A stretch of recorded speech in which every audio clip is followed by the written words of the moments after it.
another way that we can use to validate an assumption of linearity between dependent and independent variable is by using residual diagnostics.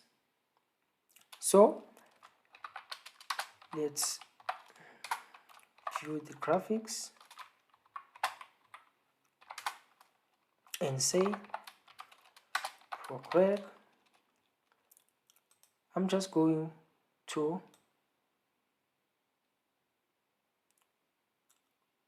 copy all of this.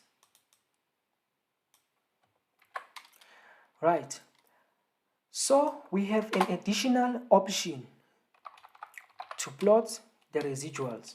So we say residual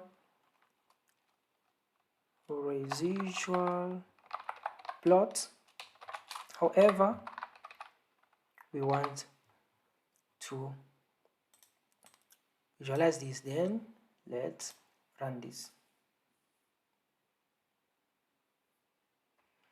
And this is the plot that we are interested in. So from the plot of residuals, the independent variables, they indicate randomness. There is no pattern. So which means that there is linearity between each of the independent variables with our dependent variable. If we can observe here, there is actually no pattern that is formed in the residuals. So there is randomness in the data set, which is what we want.